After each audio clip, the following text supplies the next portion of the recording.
Hello, आप सभी का स्टडी विद संतोष में हार्दिक स्वागत है।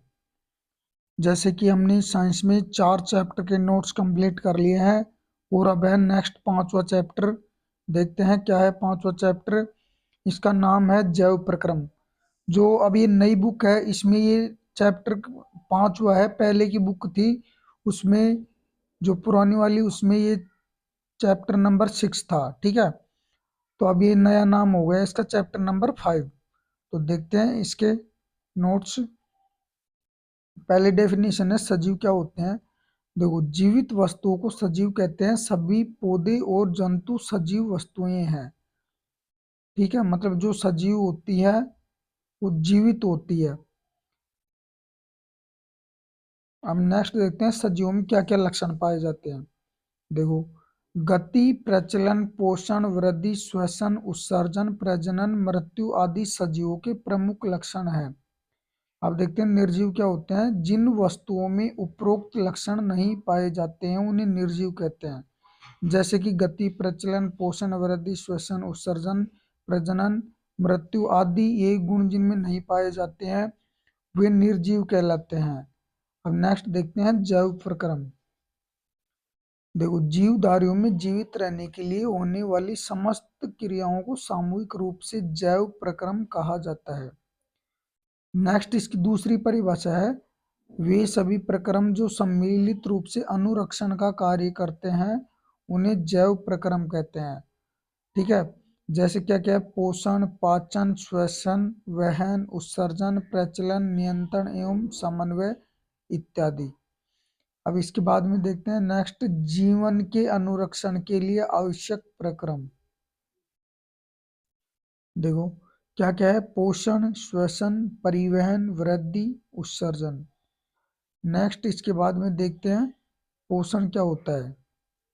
जीव शरीर को वृद्धि एवं विकास के लिए विभिन्न पोषकों जैसे कार्बोहाइड्रेट, प्रोटीन, वसा, विटामिन एवं खनिजों की आवश्यकता होती है। इन्हें सम्मिलित रूप से भोजन कहते हैं। देखो, भोजन को अंतर ग्रहण करने की प्रक्रिया पोषण कहलाती है। ठीक है, अब देखते हैं हमें पोषण की आवश्यकता क्यों होती है। शरीर में क्रम की स्थिति एवं अनुरक्षण तथा ऊर्जा प्राप्ति के लिए होती है। नेक्स्ट देखते हैं सजीव अपना भोजन कैसे प्राप्त करते हैं। ठीक है, तो देखो, सभी जीवधारी अपना भोजन समान प्रकार से प्राप्त नहीं करते, अर्थात इनमें भोजन प्राप्त करने की विभिन्न विधियां पाई जाती है। भोजन प्राप्त करने की विधि के आधार पर जीवधारियों को दो समूह में वर्गीकृत किया जा सकता है। पहला है स्वपोषी। ये क्या है स्वपोषी? वे जीव अकार्बनिक स्रोतों से कार्बन डाइऑक्साइड तथा जल ग्रहण करके कार्बनिक खाद्य बनाते हैं, जैसे सभी हरे पेड़ पौधे और कुछ जीवाणु होते हैं। इसके बाद में नेक्स्ट देखते हैं विषमपोषी। क्या होता है विषमपोषी? देखो, ये जीव जटिल कार्बनिक पदार्थों को ग्रहण करते हैं जिनके विघटन के लिए जैव उत्प्रेरकों, इनको एंजाइम भी बोलते हैं, की आवश्यकता होती है, जैसे जंतु एवं कवक। नेक्स्ट है स्वपोषी पोषण। यह पोषण की वह विधि है जिसमें जीवधारी सरल अकार्बनिक पदार्थों से जटिल कार्बनिक पदार्थों का निर्माण स्वयं करते हैं। सभी हरे पौधे तथा कुछ जीवाणु इसी विधि से पोषण प्राप्त करते हैं। नेक्स्ट है, इनमें कार्बन तथा ऊर्जा की आवश्यकताएं प्रकाश संश्लेषण द्वारा पूरी होती है। ठीक है, अब नेक्स्ट देखते हैं। नेक्स्ट टॉपिक है प्रकाश संश्लेषण।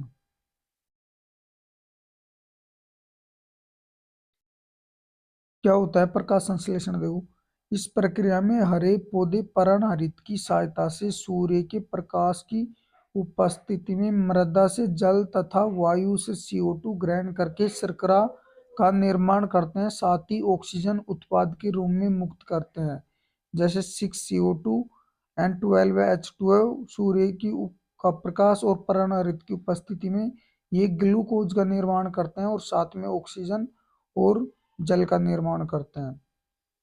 अब इसके बाद में अपन नेक्स्ट देखते हैं प्रकाश संश्लेषण की प्रक्रिया निम्न 3 चरणों में पूरी होती है। कौन कौन से वो 3 चरण देखते हैं। पहला है क्लोरोफिल द्वारा प्रकाश ऊर्जा को अवशोषित करना, प्रकाश ऊर्जा को रासायनिक ऊर्जा में रूपांतरित करना तथा जल अणुओं का हाइड्रोजन तथा ऑक्सीजन में अपघटन। नेक्स्ट है थर्ड पॉइंट है कार्बन डाइऑक्साइड का कार्बोहाइड्रेट में अपचयन। इसके बाद में है रंध्र। देखते हैं रंध्र क्या है, क्या होते हैं। पौधों के हरे भागों की बाह्य त्वचा में असंख्य सूक्ष्म छिद्र उपस्थित होते हैं जिन्हें रंध्र कहते हैं। ठीक है। प्रकाश संश्लेषण की क्रिया के लिए गैसों का अधिकांश आदान प्रदान इन्हीं रंध्रों के द्वारा होता है। इनके अलावा रंध्र पौधे के हरे भागों से जल की अतिरिक्त मात्रा को जल वाष्प के रूप में बाहर निकालने का कार्य भी करते हैं। इस क्रिया को वाष्पोत्सर्जन कहते हैं। नेक्स्ट देखते हैं। देखो, वाष्पोत्सर्जन तथा गैसों का आदान प्रदान रंध्रों के खुलने एवं बंद होने पर निर्भर करता है। ये रंध्र बंद होते हैं तो वाष्पोत्सर्जन एवं गैस विनिमय रुक जाता है। अब देखते हैं विषम पोषण क्या होता है। देखो, पोषण की वह विधि जिसमें जीव विभिन्न रीतियों से पोषण प्राप्त करते हैं विषम पोषी पोषण कहलाता है। भोजन के स्वरूप, भोजन की उपलब्धता तथा इसे ग्रहण करने के ढंग के आधार पर विषम पोषी पोषण विधियां विभिन्न प्रकार की हो सकती है। पहला है शाकाहारी। शाकाहारी में हो गए गाय, हिरण आदि सीधे ही घास एवं वनस्पतियों को खाते हैं, उन्हें शाकाहारी कहते हैं। वनस्पतियों का मतलब होता है पेड़ पौधों को खाते हैं, वो शाकाहारी होते हैं। अब देखते हैं मांसाहारी क्या होते हैं। देखो, शेर, बाघ आदि इन इन शाकाहारी प्राणियों को खाते हैं, इन्हें मांसाहारी कहते हैं। मतलब सिंपल सी बोले तो ये होती है, जो शाकाहारियों को खाते हैं वो उन्हें मांसाहारी कहते हैं। ठीक है। अब नेक्स्ट देखते हैं मृतपोषी क्या होते हैं। देखो, फफूंदी, यीस्ट, मशरूम आदि मृत एवं सड़े गले कार्बनिक पदार्थों से भोजन ग्रहण करते हैं, इन्हें मृतपोषी कहते हैं। अब देखते हैं सर्वहारी। सर्वहारी में आते हैं बिल्ली, कुत्ता, मनुष्य आदि वनस्पति उत्पादों तथा जंतु या इनके उत्पादों को खाते हैं, सर्वहारी कहलाते हैं। अब देखते हैं परजीवी। देखो, कुछ जीव ऐसे होते हैं जो अपने पोषक को बिना मारे अपना पोषण प्राप्त करते हैं, परजीवी कहलाते हैं। जैसे जूं, लीच, फीताकृमि, अमरबेल। इसके बाद में नेक्स्ट देखते हैं कि जीव अपना पोषण प्राप्त कैसे करते हैं। जीव अपना पोषण प्राप्त कैसे करते हैं, तो अपन देखते हैं। देखो, अमीबा में पोषण। अमीबा एक कोशिकीय प्राणी है जो अपनी कोशिकीय सतह पर बनाए गए अंगुली समान अस्थायी प्रवर्धों द्वारा भोजन कणों को पकड़ता है। ये प्रवर्ध भोजन कणों को चारों ओर से घेर लेते हैं और संगलित होकर खाद्य रिक्तिका बनाते हैं। इसमें भोजन कणों का पाचन होता है तथा अपशिष्ट पदार्थ पुनः बाहर निकाल दिया जाता है। इसके बाद में नेक्स्ट देखते हैं पैरामीशियम में पोषण। ये पैरामीशियम होता है, ये भी एक कोशिकीय जीव होता है। देखते हैं। देखो, पैरामीशियम भी एक कोशिकीय प्राणी है, किंतु इसकी कोशिका का आकार निश्चित होता है और एक विशिष्ट स्थान से ही भोजन ग्रहण करता है। इसकी सतह पर उपस्थित पक्षाम भोजन कणों को मुख खांच तक लाने में सहायता करते हैं। नेक्स्ट देखते हैं। इसके बाद में देखो, एक कोशिकीय जीवों के नाम क्या क्या है। एक तो हो जाएगा अमीबा और ये पैरामीशियम। इसके बाद में देखते हैं मनुष्य में पोषण। मनुष्य में पोषण। देखो, मानव पाचन तंत्र। भोजन के अंतः ग्रहण से लेकर मल त्याग तक की एक तंत्र जिसमें अनेक अंग, ग्रंथियां आदि सम्मिलित हैं, सामंजस्य के साथ कार्य करते हैं, ये पाचन तंत्र कहलाता है। देखो, पाचन में भोजन की जटिल पोषक पदार्थों व बड़े अणुओं को विभिन्न रासायनिक क्रियाओं या एंजाइमों की सहायता से सरल, छोटे व घुलनशील पदार्थों में परिवर्तित किया जाता है। नेक्स्ट इसके बाद में देखते हैं पाचन तंत्र निम्न दो रचनाओं से मिलकर बना होता है। कौन कौन सी है? देखो, एक तो होता है आहार नाल और एक दूसरा है पाचक ग्रंथियां। अब अपन देखते हैं कि आहार नाल क्या होता है। देखो, मनुष्य की आहार नाल लंबी कुंडलित एवं पेशीय संरचना है जो मुंह से लेकर गुदा तक फैली रहती है। मनुष्य में आहार नाल लगभग 8 से 10 मीटर लंबी होती है।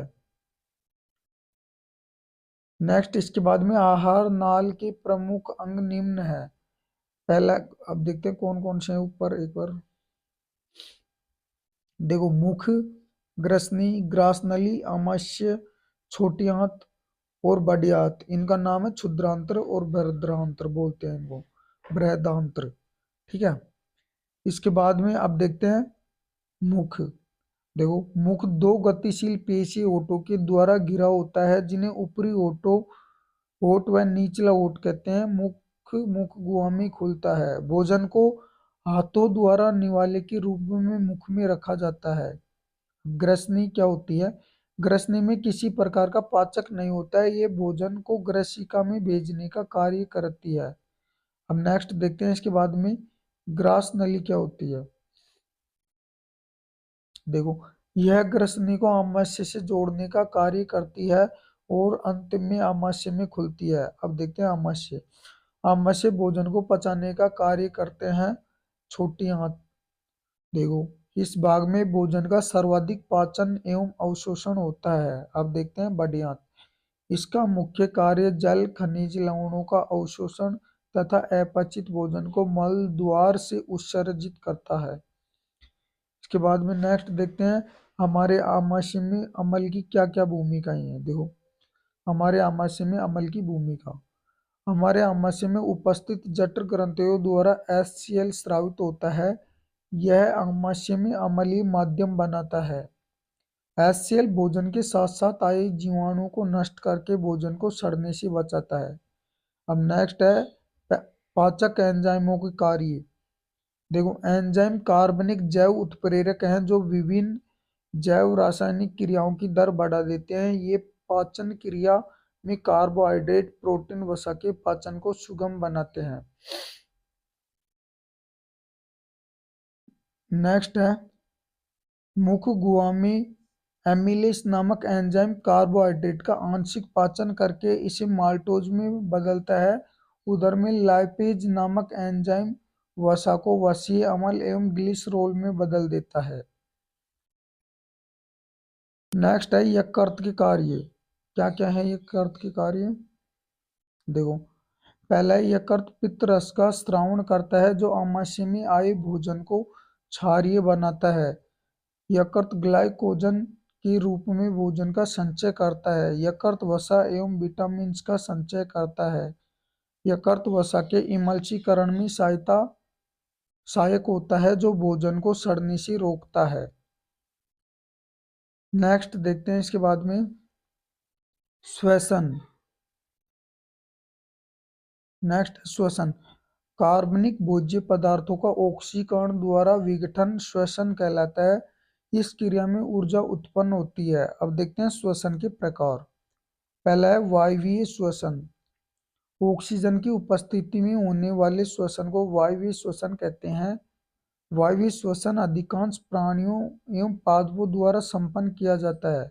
इस प्रक्रिया में ग्लूकोज का पूर्ण होकर CO2 जल तथा मोचित ऊर्जा ATP का निर्माण होता है। वायवीय श्वसन में ऊर्जा का मोचन अत्यधिक होता है।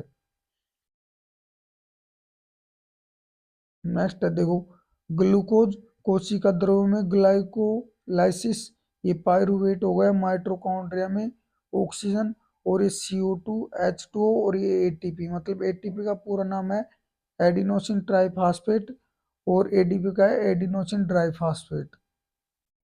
इसके बाद में देखते हैं नेक्स्ट अवायवीय श्वसन।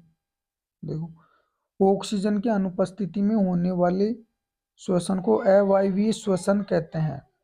इसके द्वारा भोज्य पदार्थों का अपूर्ण ऑक्सीकरण होता है और इसमें अपेक्षाकृत कम ऊर्जा उत्पन्न होती है। अब देखते हैं अवायवीय श्वसन जो सूक्ष्म जीवों जैसे ईस्ट में होता है। देखो, ग्लूकोज एक ग्लाइकोलाइसिस कोशिका द्रव में, फिर पायरुवेट के दो अणु होते हैं और ऑक्सीजन की अनुपस्थिति में ये C2H5OH मतलब एल्कोहल CO2 और ATP का निर्माण करता है। अब इसके बाद में देखते हैं ATP। इसका पूरा नाम एडिनोसिन ट्राइफॉस्फेट है। अधिकांश कोशिकीय प्रक्रमों के लिए ATP ऊर्जा मुद्रा है। श्वसन क्रिया में विमोचित ऊर्जा का उपयोग ADP तथा अकार्बनिक फास्फेट से ATP अणु बनाने में किया जाता है। देखो, ADP प्लस P ये हो गया ADP और ATP बराबर में अपन को ATP प्राप्त हुआ। इन ATP का प्रयोग शरीर की विभिन्न क्रियाओं में किया जाता है। ATP के एक उच्च ऊर्जा बंध के खंडित होने से 30.5 kg प्रति मोल के तुल्य ऊर्जा मुक्त होती है। अब नेक्स्ट देखते हैं पौधों में श्वसन क्रिया कैसे होती है। देखो, पौधों में ऑक्सी तथा अनऑक्सी दोनों प्रकार का श्वसन पाया जाता है। ऑक्सी श्वसन वायु की उपस्थिति में होता है। इसमें रंध्रों द्वारा ऑक्सीजन युक्त वायु उपरंध्रीय गुहा में प्रवेश करती है तथा CO2 युक्त वायु बाहर निकलती है। यह प्रक्रिया पौधों में लगातार होती है, जिसे गैसीय विनिमय दो चरणों में होता है। पहला है श्वसन कोशिकाओं तथा अंतः कोशिकीय वायु के बीच गैसों का विनिमय। सेकेंड है वातावरणीय वायु तथा अंतः कोशिकीय वायु में विनिमय। अब नेक्स्ट देखते हैं जंतुओं में श्वसन।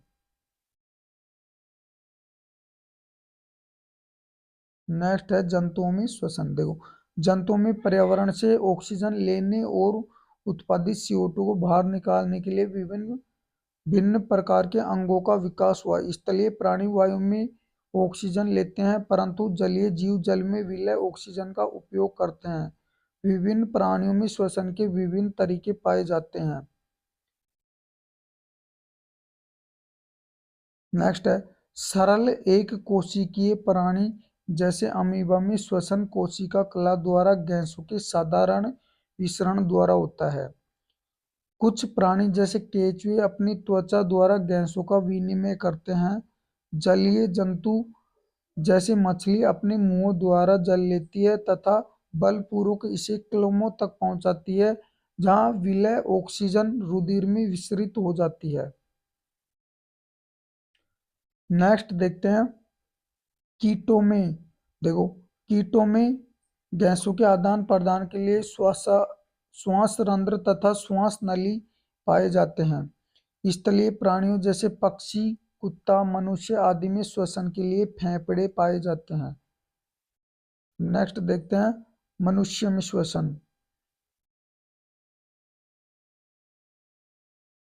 देखो, मनुष्य में श्वसन के लिए एक जटिल प्रकार का श्वसन तंत्र पाया जाता है। मनुष्य का श्वसन तंत्र। मनुष्य में श्वसन फेफड़ों द्वारा होता है। मनुष्य के श्वसन को फुफ्फुसीय श्वसन कहते हैं। मनुष्य के श्वसन तंत्र को दो भागों में बांटा जा सकता है। पहला है श्वसन मार्ग और दूसरा है फेफड़े। अब देखते हैं श्वसन मार्ग। श्वसन मार्ग से होकर वायु फेफड़ों में प्रवेश करती है तथा बाहर जाती है। सांस लेने तथा निकालने की क्रिया श्वासोच्छ्वास कहलाती है। वायु मार्ग के निम्नलिखित भाग होते हैं। पहला है नासा मार्ग। यह एक जोड़ी बाह्य नासा द्वार नासिका के अग्र छोर पर स्थित होते हैं। नासा द्वार से ग्रसनी तक के पथ को नासा मार्ग कहते हैं। यह नासा पथ द्वारा दो भागों में बांटा जाता है। अब इसमें पहला है ग्रसनी, दूसरा है ग्रसनी। देखो, इस भाग में नासा मार्ग तथा मुख ग्रहिका दोनों खुलते हैं।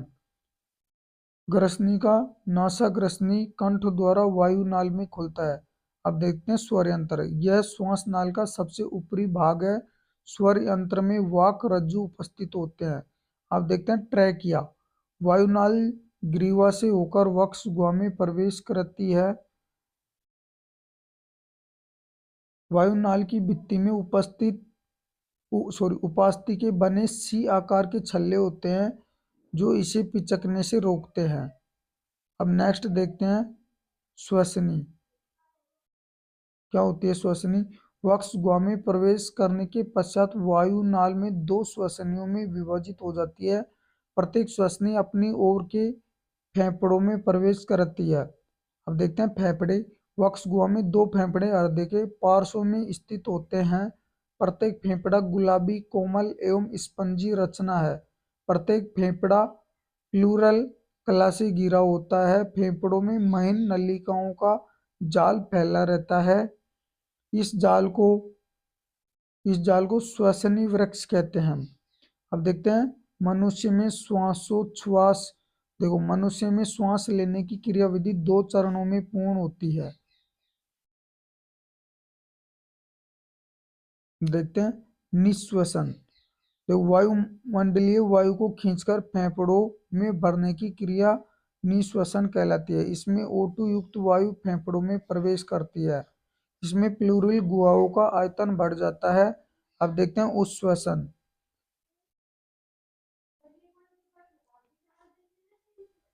अब नेक्स्ट देखते हैं फेफड़ों की वायु का बाहर निकाला जाना उच्छ्वसन कहलाता है। इसमें CO2 युक्त वायु फेफड़ों से बाहर निकलती है। इसमें प्लूरल गुहाओं का आयतन कम हो जाता है। इसके बाद में देखते हैं वहन। वहन क्या है? देखो, मानव में वहन। मानव शरीर में रुधिर वहन के लिए एक तरल माध्यम का कार्य करता है। इसे तरल संयोजी ऊतक भी कहते हैं। रुधिर के प्रमुख दो भाग होते हैं। एक तो तरल भाग प्लाज्मा। देखो, तरल भाग प्लाज्मा तथा इसमें निलंबित रुधिर कोशिकाएं प्लाज्मा रुधिर का 90% भाग बनाता है।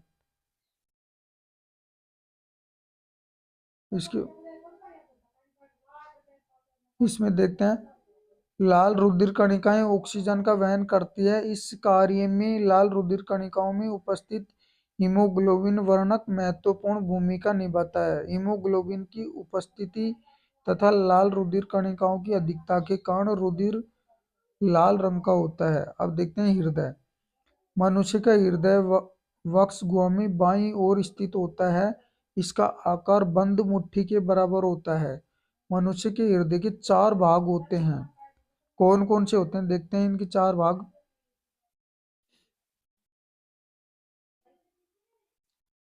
देखो, चार भाग होते हैं।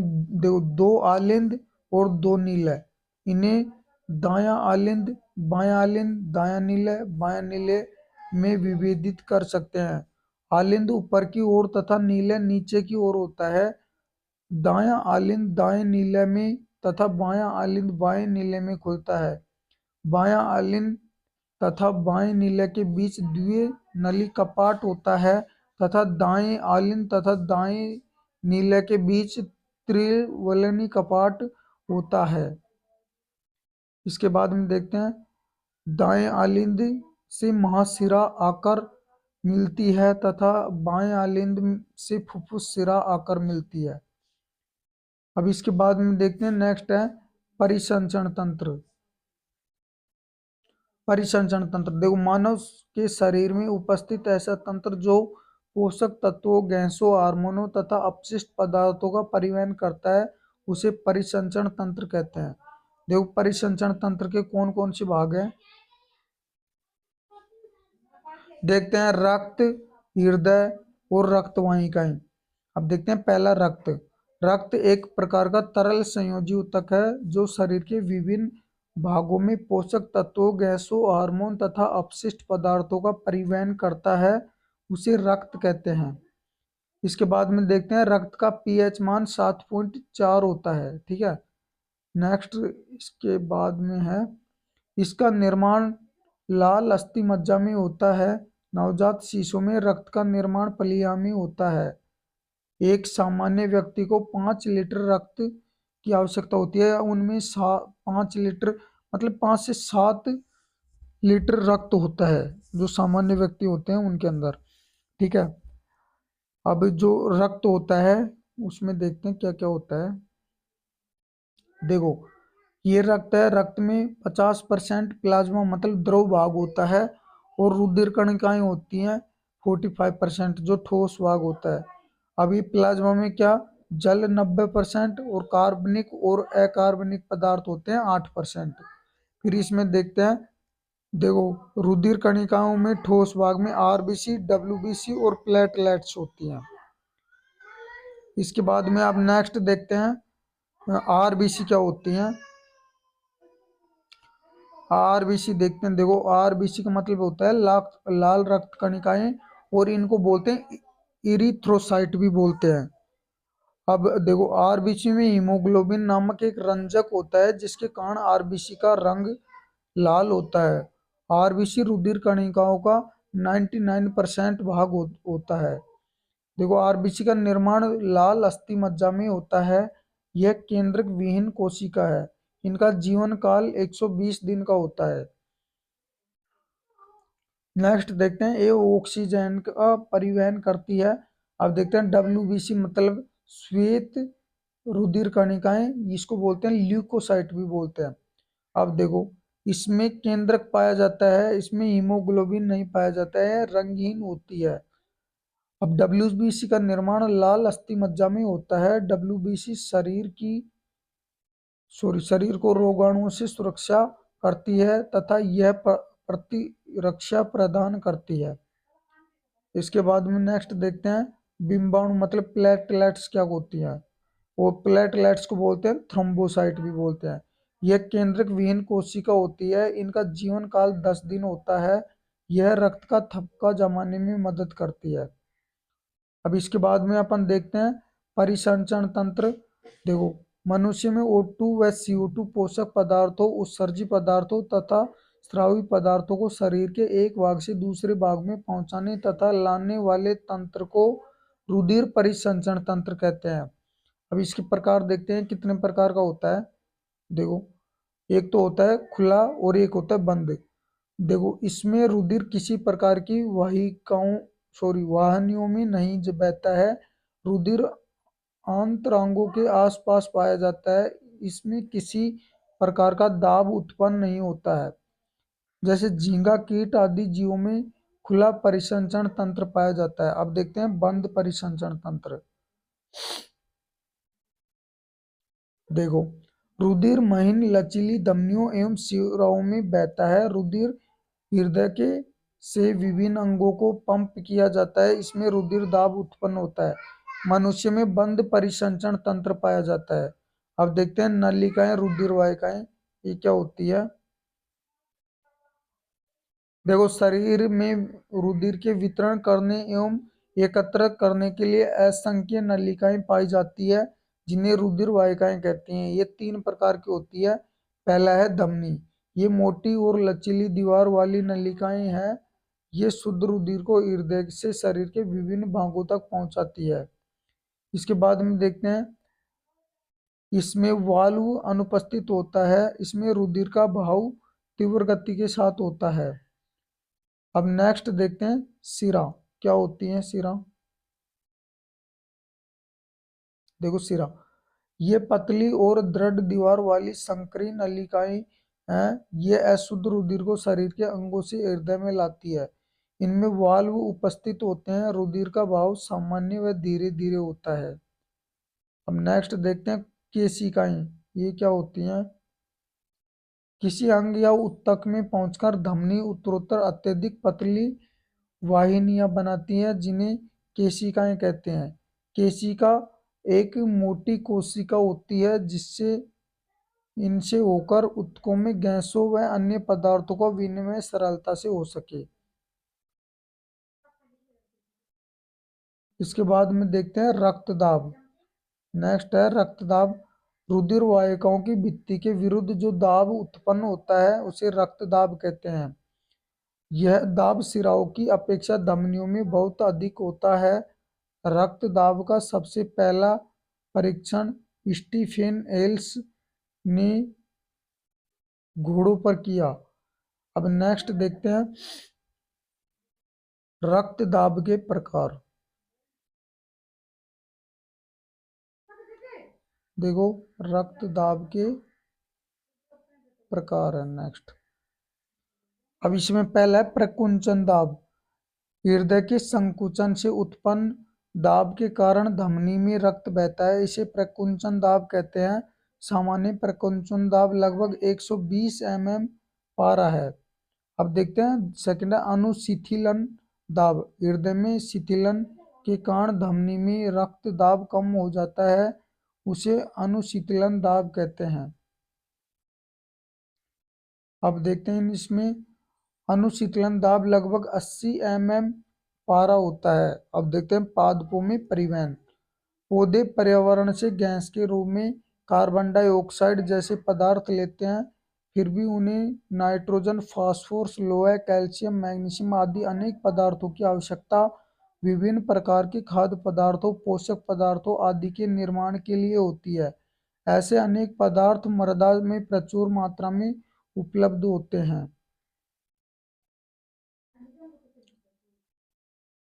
ऐसे अन्य रहते हैं, यह पदार्थ पौधों की जड़ों द्वारा अवशोषित किए जाते हैं। अब नेक्स्ट देखते हैं इसके बाद, पादप परिवहन तंत्र दो प्रकार के जटिल ऊतकों से मिलकर बना होता है। पहला है जाइलम। यह ऊतक तंत्र जड़ों द्वारा अवशोषित जल एवं खनिज लवणों को पौधे के विभिन्न भागों जैसे तना, पत्तियों व पुष्पों आदि में पहुंचता है। अब नेक्स्ट इसके बाद में देखते हैं फ्लोएम। फ्लोएम क्या है? यह ऊतक तंत्र पत्तियों में निर्मित खाद्य पदार्थ का स्थानांतरण पौधे के विभिन्न भागों एवं जड़ों में करता है। अब नेक्स्ट देखते हैं जल का परिवहन। मृदा से जल का अवशोषण मूल रोमों द्वारा होता है। मूल रोम तथा मृदा जल के बीच आयन सांद्रण में अंतर होने के कारण जल मूल रोमों में प्रवेश करता है। यह जल क्रमिक रूप से जड़ की कोशिकाओं में विस्तृत होता हुआ जड़ के जाइलम ऊतक तक पहुंचता है। अब नेक्स्ट देखते हैं अपन भोजन तथा दूसरे पदार्थों का स्थानांतरण कैसे होता है। देखो, प्रकाश संश्लेषण के विलेय उत्पादों का वहन स्थानांतरण कहलाता है और यह वहन फ्लोएम नामक ऊतक तंत्र द्वारा होता है। फ्लोएम इन उत्पादों के अलावा अमीनो अम्ल तथा अन्य पदार्थों का परिवहन भी करता है। भोजन तथा अन्य पदार्थों का स्थानांतरण ऊतक की सहायक कोशिकाओं की सहायता से चालनी नलिका ऊपरी मुखी तथा अधोमुखी दोनों दिशाओं में होता है। इसके बाद में देखते हैं उत्सर्जन क्या होता है। शरीर में होने वाली विभिन्न उपापचयी क्रियाओं में उत्पन्न नाइट्रोजन वर्ज्य पदार्थों को बाहर निकालना उत्सर्जन कहलाता है। अब देखते हैं मानव में उत्सर्जन। उत्सर्जन अंगों को सामूहिक रूप से उत्सर्जन तंत्र कहा जाता है। अब मनुष्य में निम्न उत्सर्जन अंग पाए जाते हैं। कौन कौन से हैं? वृक्क, मूत्रवाहिनियां, मूत्राशय एंड मूत्रमार्ग। अब फर्स्ट देखते हैं वृक्क। नेक्स्ट वृक्क में है, मनुष्य में एक ऐसी जोड़ी वृक्क पाए जाते हैं। ये दोनों वृक्क उदर में कशेरुक दंड के दोनों ओर स्थित हैं। वृक्क गहरे भूरे एवं सेम के बीज की आकृति के होते हैं। इनका बाहरी भाग उभरा हुआ होता है तथा भीतरी भाग दबा हुआ होता है, जिनके मध्य में छोटा सा एक गड्ढा होता है। गड्ढे को हाइलम कहते हैं। हाइलम भाग से वृक्क धमनी प्रवेश करती है और वृक्क शिरा एवं मूत्रवाहिनियां बाहर निकलती है। अब नेक्स्ट देखते हैं मूत्रवाहिनियां। देखो, यह वृक्क से निकलकर मूत्राशय तक जाती है। इनकी भित्ति मोटी होती है तथा गुहा संकरी होती है। इनकी भित्ति में क्रमांकुंचन पाया जाता है, जिसके फलस्वरूप मूत्र आगे की ओर बढ़ता है। अब देखते हैं मूत्राशय। यह उदर के पिछले भाग में स्थित होता है। मूत्राशय में मूत्रवाहिनियां आकर खुलती है। वह इसमें मूत्र को संग्रहित किया जाता है, इसलिए इसे मूत्र संचय आशय कहते हैं। इसके बाद में नेक्स्ट देखते हैं, फोर्थ नंबर पे है मूत्र मार्ग। देखो 4th नंबर पे अपने मूत्र मार्ग। तो देखो मूत्राशय का पश्च छोर संकरा होकर एक पतली नलिका में प्रवेश हो जाता है जिसे मूत्र मार्ग कहते हैं। मूत्र के निष्कासन की क्रिया को मूत्रण कहा जाता है। अब देखते हैं वृक्काणु या नेफ्रॉन, दोनों की बात एक ही है। नेफ्रॉन और वृक्काणु क्या होते हैं देखो, प्रत्येक वृक्क में लगभग 10 लाख अति सूक्ष्म नलिकाएं होती हैं जिन्हें वृक्क नलिकाएं अथवा नेफ्रॉन कहते हैं। प्रत्येक नेफ्रॉन एक उत्सर्जन की इकाई होती है। नेफ्रॉन का प्रतिबिंबक भाग एक प्याले के समान होता है जिसे बोमुन संपुट कहते हैं। बोमुन संपुट के प्यालेनुमा खांचे में रक्त की नलियों का गुच्छा होता है जिसे ग्लोमेरुलस कहते हैं। ग्लोमेरुलस एवं नोमन संपुट को मिलाकर मैलपीगी कोशिका कहते हैं। नेक्स्ट देखते हैं इसके बाद में